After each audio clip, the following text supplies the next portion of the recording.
Hi, I'm Clay with Clay Martin Home at the Cutting Edge Realtors, and I've started this YouTube channel to help seniors and their families navigate the highly emotional process of downsizing, selling their home, and transitioning into a senior living community right here in Colorado Springs. If you're even thinking about selling your home, downsizing, and transitioning in the next 12 months, please reach out to me sooner than later. The earlier we put a plan in place, the smoother this entire process becomes. All right. Today, I'm going to be talking with Colin from CarePatrol. CarePatrol is a senior placement agency right here in Colorado Springs. We're going to learn all about senior placement agencies today, what they are, how they help you or your aging mom and dad find the next senior community to call home, and what level of care suits them best, and much, much more. For those of you that are watching, if you're navigating this process yourself or for a loved one, just know that you don't have to navigate this alone. There are professionals just like myself and Colin that do this every single day, and we are more than happy to help provide resources and serve you in any way, shape, or form to make this process as smooth as possible. Hey, Colin, thanks so much for being here today. Absolutely. Before we get going, I just want to find out a little bit more. How did you get into the senior industry, and how did you get involved with Care Patrol? Yeah, absolutely. I've been in health and human services types of roles and fields for quite a while. And yeah, I've been doing business development for most of that time. And a couple of years ago, I needed to make a change from where I was. I was working in the mental health and substance use space, and I loved it. I loved the company I worked for and the team, but that can be a kind of a difficult field to stay in long term For sometimes. sure. And so I decided I needed a bit of a break. And one weekend I was on Indeed, and I happened across a job posting with Care Patrol. And so I got to meet with Laura Cooley and have a conversation with her. It was just a great match, and ended up landing at Care Patrol a couple of years ago. And don't see myself going anywhere. All right, cool. So, Care Patrol, for those that don't know, what exactly is Care Patrol? Who are they? What do they do? Who do they help? That sort of thing. Yeah, absolutely. So Care Patrol is a senior placement agency. And what that means is primarily we focus on working with seniors and their family members, their loved ones, to help them navigate moving into a placement. And when I say placement, I'm talking about moving into a long-term home like an assisted living, independent living, or memory care.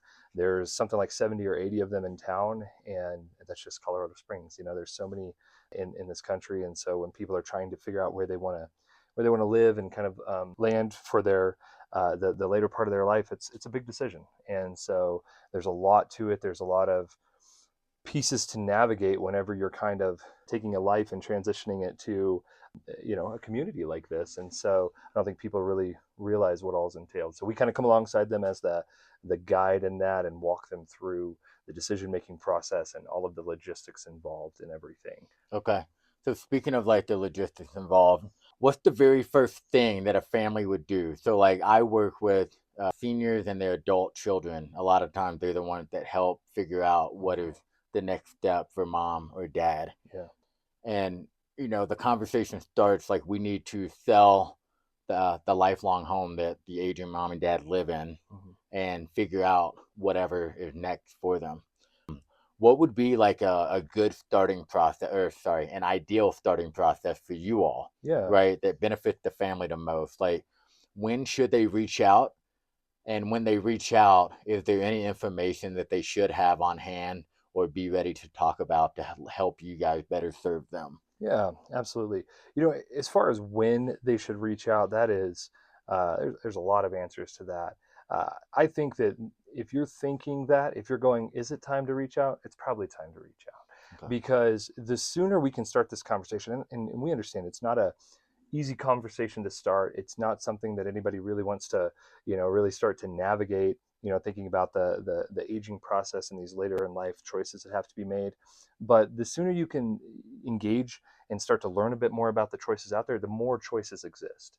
And and Okay. and you can start to make that plan and really invest in long-term quality of life. What we see a lot is folks come to us or start to explore this process after something's happened, after an illness has ramped up, after a fall, a hospital stay, something like that. And when we get to that stage, our options have changed. Oftentimes they've narrowed. And so it's best to start to have that understanding. Knowledge is power, right? And being able to know these are going to be the choices when these things happen. These are the things that I should be looking out for with mom and dad. The sooner you know those things, the better. It's funny. I talk to folks a lot, and I've realized, or someone told me, we plan for every stage in our life, right? Plan for having kids, we plan for going to school and our career and all these different things. But the one thing all of us are doing at this very second is aging, and not many of us really kind of plan for what that's going to look like. That's a really good takeaway. Like we planned for retirement, Right. but it kind of stopped there. Exactly. We're done. Yeah. But little do we know we're just getting started. When people reach out, is it typically, in your experience, is it the the senior themselves, or is it their adult children that are or family friend? Like, who are people calling on their behalf, or are they calling themselves? It's a mixed bag. It can be any and all of the above. We have people that call that are a neighbor that are concerned about somebody living next door. We have the adult children calling saying, "Hey, I think, I went back home to visit mom and dad and I noticed, a lot of food in the fridge that looked like it'd been there for months on end. There's something going on. I think we need some additional help." We have pastors, we have doctors, we have people in the hospital. It could be any number of people. And oftentimes, yeah, the seniors themselves will reach out and say, "Hey, I know that I need to have a plan and it's time to start talking about this." So yeah, very varied in who we end up Very, working very with. okay. Yeah. No, I'm thinking back to like phone calls I've received. It's been across the board, like family members, adult kids, seniors themselves, and you mentioned neighbors, and I thought back and I was like, yeah, I've had a few neighbors reach out Hmm. just because sometimes they are the people that are most involved with that person Oh yeah, because family might be further away or live in another state. So whoever's closest, whoever's the most involved can be the person that helps out. absolutely. I heard a stat recently, which I didn't verify because who does that anymore, right? But I heard that I think they said more than 50% of adult children live more than 500 miles away from their parents. He heard that from me. Did I hear that I from heard it you? from Oh, me. thank you. Is Yeah, it real then? Is it true? I did read that. I did. Okay. Well, I read it online. I don't Okay. know if it's All verified, right. Well, but I just fact checked it with you. You're my source. I love it. I'm glad that you remember that Yeah, too. That makes me happy. it's a valuable piece of information.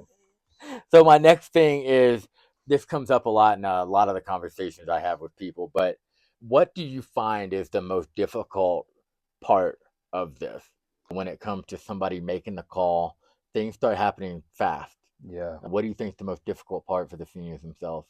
I mean, this is a massive transition, and transition always feels like loss to humans. So when we go to something else, even if it has all these pros to it, there's always the cons, and we seem to focus on those negatives.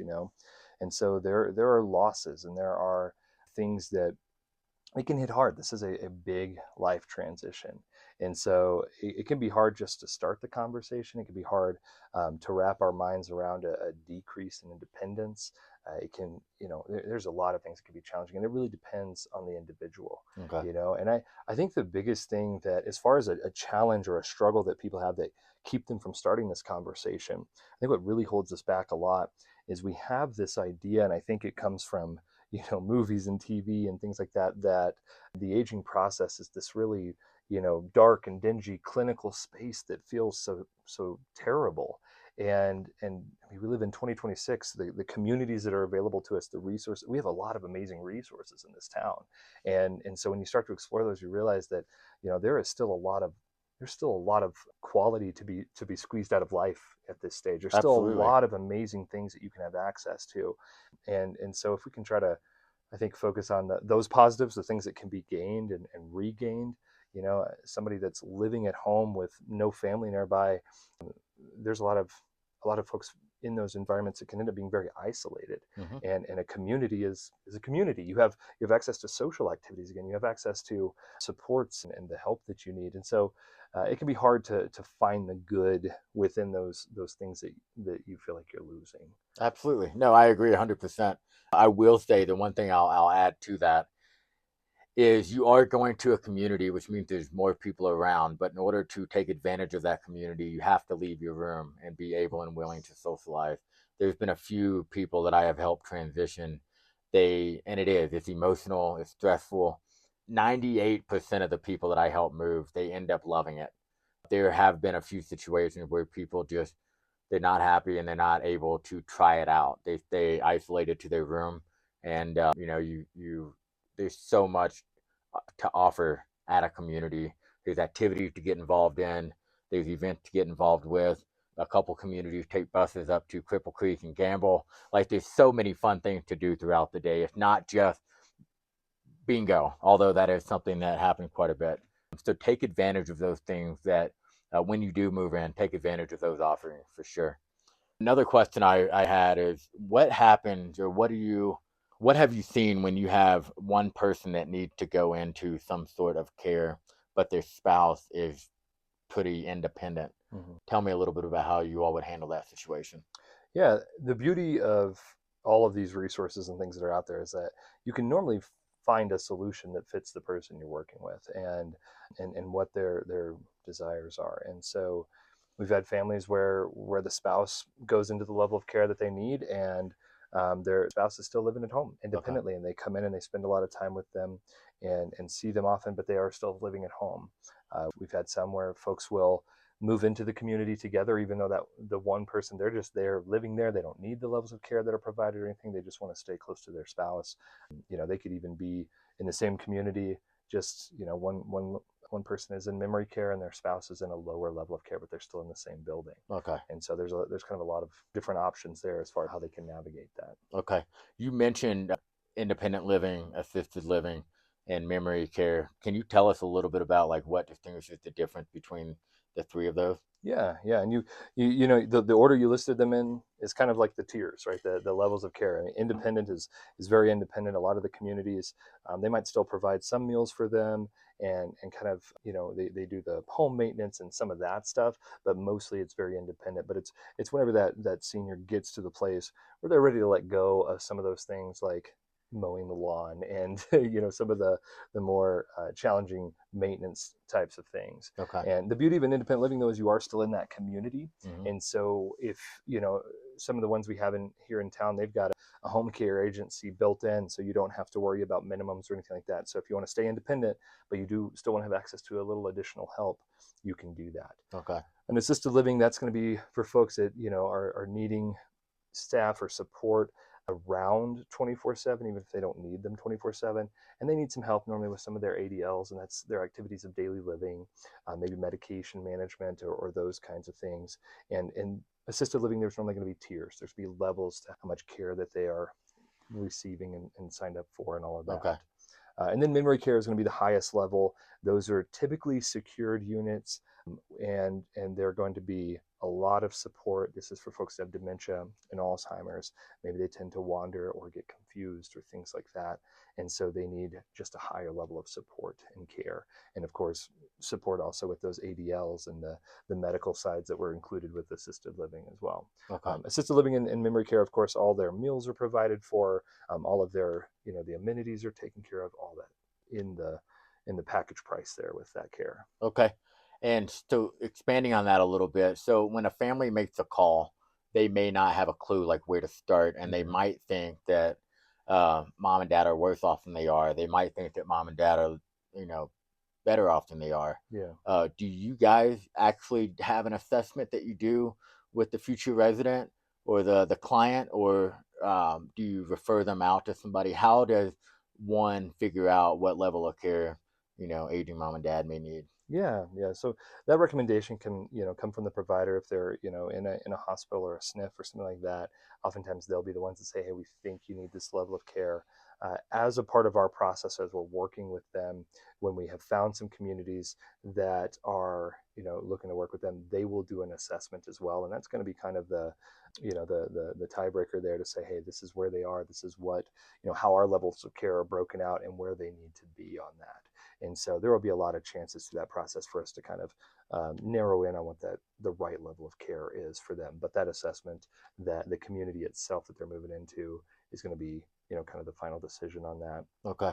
And we help them with that. And it's interesting. You'll see folks sometimes that come out of the hospital, and I mean, I don't know if you're familiar with the concept of hospital-induced delirium, but when you're in a hospital and you're on all these different medications, especially for folks that might already be living with brain change or some other things, that can really change the way that your mind is functioning. It can be a very confusing time. And so, sometimes folks come out of a hospital and they're saying, oh, this person definitely needs memory care. Well, it's best to give them some time to stabilize after the chaos of a hospital admission, and maybe maybe they kind of get back a little bit to baseline as Okay. we get away from that. So the assessment process is kind of an ongoing thing to make sure that their level of care and their needs are met, and that we're staying attuned to those. Okay. That's interesting. So I guess when somebody calls you and they get in touch with somebody, they say, "Hey, we'd like to inquire about your services." What does that look like from start to finish? Yeah, absolutely. So the first thing we're going to do is we're going to, obviously in the first call, we're going to do kind of an intake and get some basic information and all of that. Our assessment that we do after that, we call it a care discovery. And this is where we really get to know them as a person. We get to know, of course, medically what they need, financially what they can afford, what they're planning for, all that kind of stuff. But also, we really get to know who they are as a person. What are your preferences? What are the things that you're passionate about? Because we had somebody recently that really loved older vehicles. And so there's some communities in town that have more like, decorations, or even I can't remember which community it was at off the top of my head, but they have like an old truck that has been refurbished that's parked there that Okay. they can go check out. And so you never know. Maybe they want a good view of the mountains, Right. or they need a nice outdoor area. And so we get to know those things as well. And so then after that conversation, our team, they've been doing this for a long time. They can, they've been through this so many times before. They can take that information and be able to say, okay, from here we can see this is what the next few years are going to look like. This is what the care is that you're going to need now, what the level of care you might need in a community, those sorts of things, and then kind of lay that out and start to make those connections. And so connecting to our community partners that need to get involved, it be that like a home care or home health, or a hospice, or maybe they need a transitional, or not transitional, but like a rounding provider. They can't go see their PCP anymore. Whatever those other kind of tertiary services are, we'll Okay. connect them with that. If they're moving down the path towards placement, and they're, let's talk about assisted living, they're, at that place where they're ready to have those conversations, we can narrow down that list of communities in town, normally to 2 or 3, and say, based on everything we've talked about, these are the top 2 or 3 we think are going to be a great fit for you. If they want to explore more, of course, we can expand more than that, but normally 2 or 3 is a good starting point. And we'll go tour those communities with them. And so they're not, we're not just saying, here they are, go, go forth and find the right one. We go walk through that community. It's an overwhelming process to, take all of this different information in for somebody that's navigating this for the first time. And Absolutely. so that's why our people are called advocates, because they get to be there, they get to be that advocate and walk through that and make sure questions are answered, and make sure, everything that they said was important, that we make sure we roll all that in, because they're not always, they're going through this tour and they're thinking about everything that they're seeing around them, and they're thinking about their loved one. And so some of those things they talked about early on in the process, they slip their mind because they're taking in a Right. lot of information. And so the other benefit to that is that our team is in these communities every week. Okay. And so when somebody comes to us and they say, hey, I'm looking for a community, and we start to get into this conversation, we have firsthand experience with all of them. Okay. We know when leadership teams transition around. We know when there's been major changes, or all these different things, and so we can kind of offer that vetted information to them. And so we'll tour the communities with them and all that. And once they've selected one, we facilitate all of the logistics around that. And so, of course, there's different paperwork and things like that that's involved with that. But it can also be making sure that, this home that they've lived in for 50 years, that the important things are brought over, that things are downsized, that the right things make it to the right place, that the house is listed for sale. So we have the resources for realtors or people to fix up the home, or all these different things. So they don't really have to go, okay, now we got to sell the house. Let's go on Google and find a realtor. We can say, hey, actually, we know Clay. He has a passion for working with seniors, and he's a great resource. We think you should give him a call. So it just really limits, I think the important thing that we do, what becomes really fulfilling about this, is that people come to the stage in life and suddenly They've gone from being a son or a daughter or a neighbor or a spouse to being this care navigator, care coordinator. They're taking in all this information, and we can simplify that and say, no, you go back to being a son or a daughter, yeah, or a spouse. Let us help you navigate these things, and you tell us what you need, and we'll get you started in the right direction and walk through that with you. Okay, I love it. I think the big takeaway here is a lot of times, like this can be a big emotional transition, and you get kind of caught up in the emotional side of it, and you forget to ask the important question. You forget to, you just kind of assume that everything is included. And, from community to community, their offerings are different. Some offer all meals are included, some offer you pay more per meal, that kind of thing. And these guys are in and out of the community helping clients day in and day out, week in and week out. They know the questions to ask. They know, you know, by the process of elimination, they can kind of listen to what you're looking for and guide you in the direction of the place that you want to go. What would you say is the average amount of time, like from start to finish? By the time they call you to the time that they sign the dotted line to move into a community, how quickly can that happen? And what's an ideal timeline for that to happen? Yeah. So, I mean, how quickly it can happen is really dependent on a lot of things. We had a placement that somebody referred to us from one of the hospitals that I think we did in about, I think it was under 72 hours. It was really quick. Okay. That's not average. It took the whole team, but I would say 30 to 60 days is probably about average. Okay. And so, we try not. This is a big decision. There's a lot of steps to be taken, and so of course we don't want to rush anything. We have people all the time that we work with that they say, you know what, I'm doing okay right now. This is the community I want to go to. I'm going to get on the wait list, and I'm gonna wait till it's available, and that happens. We had somebody recently that I was updating a provider that we had placed their patient, and I realized we started that relationship 3 years ago. And when they came to us at first, they weren't ready for a placement, so we helped them find home care and maybe some home modification and things to keep them in home safely for longer. Hmm. And then when they were ready for that placement, they gave us a call back. And so, but I'd say 30 to 60 days is probably about average, but it can vary a lot. Okay. Just to kind of expand on what he just said, I think the big takeaway is to start early. I think that you start the conversation when you start to think it might be time for the conversation. Right. And what he said, I think, is important to put an emphasis on is that you may not be ready to make a transition tomorrow, but we, both of us, have tons of resources to help you stay in your home longer, to make modifications if necessary. We're here to help you guys in any way, shape, or form. And if and when that time comes where you can no longer stay in your home, or you choose to go to maintenance free living or go into some sort of care, we would like to already have a game plan established with you. So if you are looking to downsize and transition in the next year, go ahead and reach out today. Start early so that we have a plan in place to help you when it comes time for you to make that transition. The next question I want to ask is the cost involved. Everybody is cost sensitive, which they should be. How are you all paid, and how much does it cost to the client? Yeah, great question. So we are paid by the communities we place in. And so whenever we help somebody navigate and find a community to move into, that community compensates us for bringing in that client. And Okay. so for our regular placement services, we don't charge families anything for what we do. And that's another reason why I'm always telling folks, yeah, go ahead and give us a call, because we're going to provide you a lot of information, provide you a lot of support and a lot of value.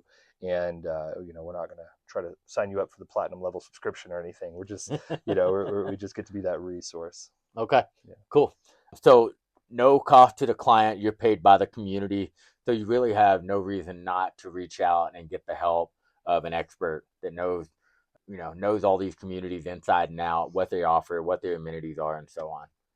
Are there any red flags you look for when meeting with a client? In terms of like things to look out for to better help them or better place them in a better community? I think red flags are like criteria for rejection, and we work with everybody. So I don't know if I'd use the term red flags Okay. necessarily, but yeah, there's a lot of different things that we might look for that are they're going to clue us in on kind of what's going to happen next and Okay. where they are with things. And so there could be medical diagnoses that maybe right now are not too much of a hindrance, but we need to plan for those down the road. One that always comes to mind is if somebody has early onset dementia, or Alzheimer's, something like that. But right now they're doing really well. They haven't gone through, they're not showing the symptoms of brain change as much yet.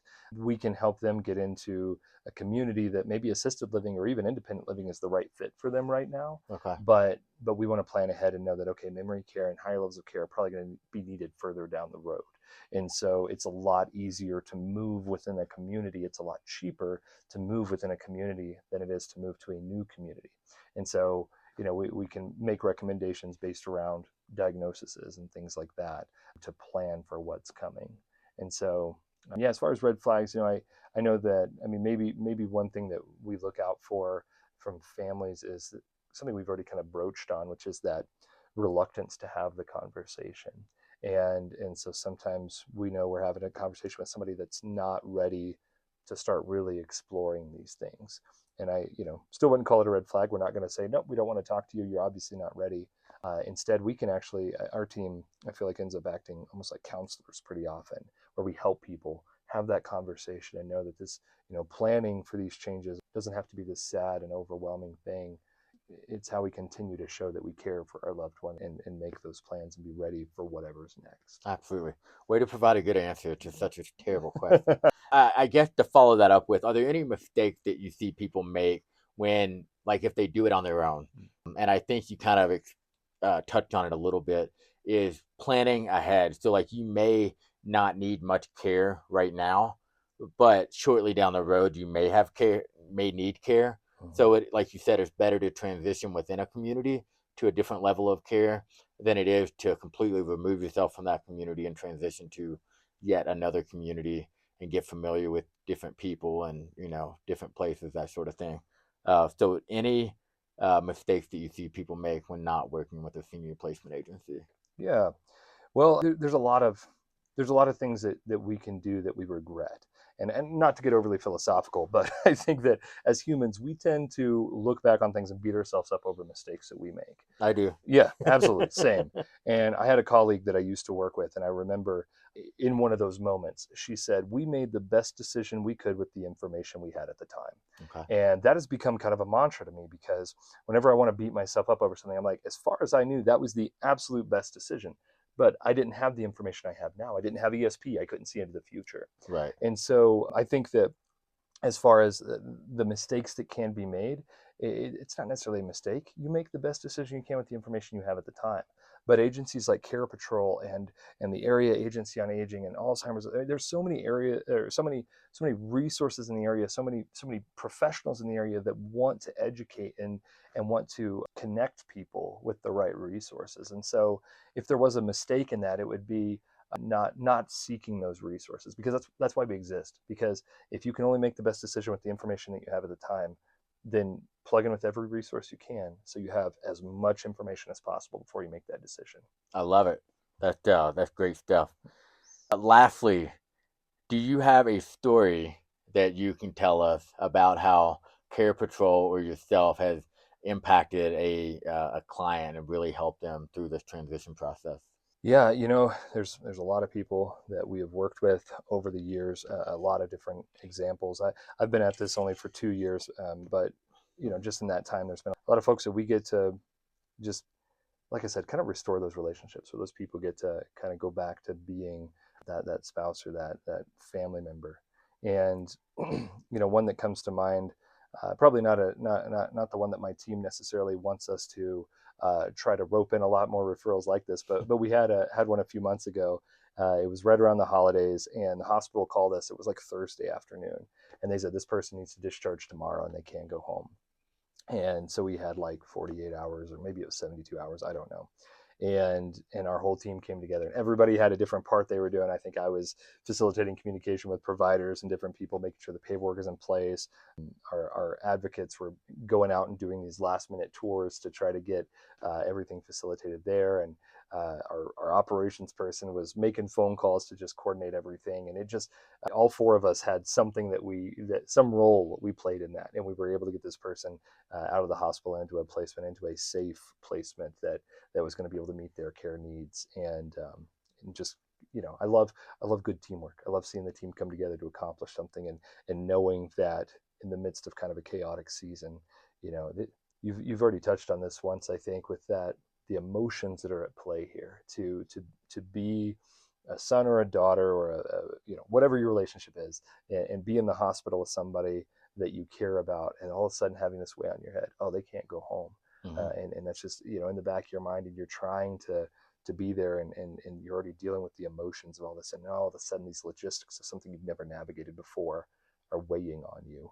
To know that you have somebody that can take that over and get things in order, that's what I find fulfilling about it. I love it, man. I love it.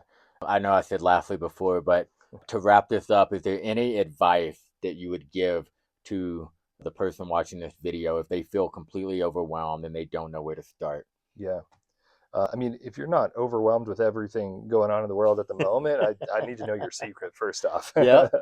But no, if you're feeling that way, if you're feeling overwhelmed, kind of like we talked about already, there's a lot of resources. There's a lot of people that really are ready to support and come alongside you. There's the senior professionals in this town are very collaborative, and have a lot of different things that they're doing. The Senior Resource Council, and I do a lot of work with them as well, and just love to see the different outreach things that are taking place there.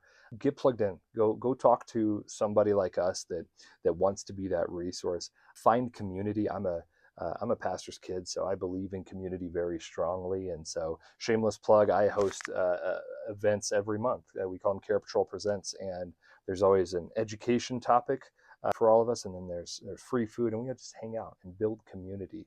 And so, just those kinds of things are available, and so it's a lot less overwhelming when you can have that conversation with somebody. I think C.S. Lewis said something to the effect of, friendships are born in that moment when you say, you too, I thought I was the only one. And so come out and find those people that are going through that same experience, and have those similar things happening in their life, and get plugged in. And it feels a lot less overwhelming when you have some company. Absolutely. Tell us where people can learn more about these events you're putting on every single month. Yeah, absolutely. CarePatrol.com. You'll have to find our store, so you can put in your zip code and you'll find Laura Cooley, and we've got an events page on there. Easier than that is probably going to be Facebook. Look for Care Patrol, Colorado Springs and Pueblo.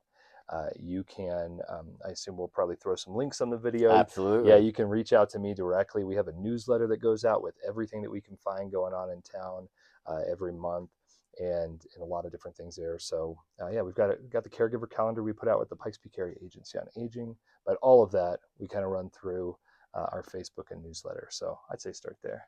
Colin, thank you so much for being here today. If you want to get in contact with him or Care Patrol, check out the description below. It will have their link to their website, a link to their phone number, and a link to their email.